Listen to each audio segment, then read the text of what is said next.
namna nimetembea katika dhambi. Nilichukia maisha yangu kwa kweli. Nilijichukia, nikaona kama sifai. Ni kweli kuna watu wanakuangalia, wanasema umekuwa mlevi sana, haustahili. Watu wanaweza sema kwamba umekuwa mwasherati kwa kiwango ambacho kimepitisha, haustahili.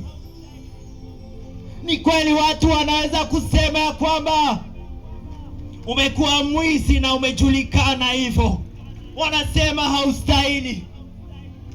Lakini ujumbe ambao ninao kwa ajili yako siku ya leo, wewe ni wa thamani machoni pa Mungu.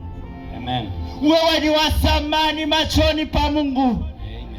Hiyo ilifanya Yesu Kristo akubali kudharauliwa, kwani alikuwa anapenda kulipa gharama ya dhambi zako na zangu. Ukimkubali siku ya leo, utaokokaje kama ukidharau wokovu mkubwa hivi? Yesu anakupenda hivyo ulivyo. Yesu alilipa bei kali ili wewe na mimi tusiangamie milele. Utaokokaje ukikataa Yesu? Huzuni kubwa itakuwa mbinguni wakati watu watafika mbinguni siku ya hukumu. Wanakuambia hiyo siku nilikutumia watumishi wangu ili wakuambia kwamba tubu, acha dhambi, amini Yesu. Yesu iko karibu kuja, na hiyo siku wewe ndio utatoa majibu mbele za Mungu.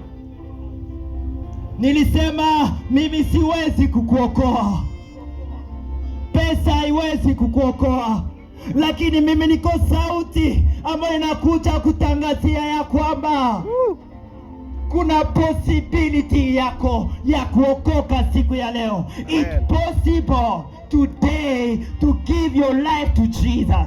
Amen. It's possible today usamehewe dhambi zako. It is possible. Amen. Watu wamesema umepitisha kipimo cha kufanya dhambi. Acha nikwambie, kuna mtu katika kitabu ambaye alikuwa kahaba, ambaye aliweza kushikwa kizini. Watu walisema huyu anastahili afe. Hata sheria ilikuwa inasema watu kama hawa ni sharti wafe. Lakini wakati walipofikisha mwanamke huu mbele ya Kristo Yesu, Yesu akasema, nimekusamehe, nenda usifanye dhambi tena. Watu wanaweza sema unastahili kifo, watu wanaweza kudharau, watu wanaweza sema haustahili, lakini Kristo anasema dhambi zako zimesamehewa, kwani Kristo ameshalipa bei kali kwa ajili yako. Amen. Kama ukimkubali. Amen. Utaokokaje? Utaokokaje kijana kama ukidharau wokovu mkubwa hivi?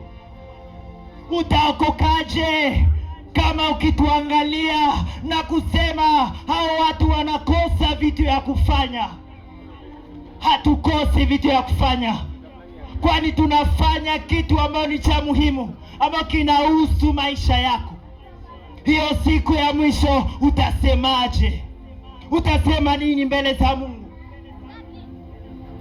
Sisi ni sauti ambayo inakuja kuelekeza kwa njia ya kweli ya uzima ambaye ni Kristo Yesu.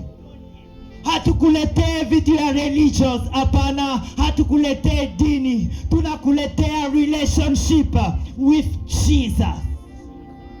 Wale waliokutanana na Kristo Yesu, kwa kweli Yesu alibadilisha maisha yao. Waliokuwa makahaba waliitwa wana wa Mungu, waliokuwa wizi walifanyika watumishi wa Mungu, waliokuwa wauaji walifanyika maapostoli. Na siku ya leo ambao unanisikiliza, haijalishi kitu gani umepitia, haijalishi jina gani dunia imekupea, wamekuita kahaba, wamekuita mvuta bangi, wamekuita mlevi, lakini siku ya leo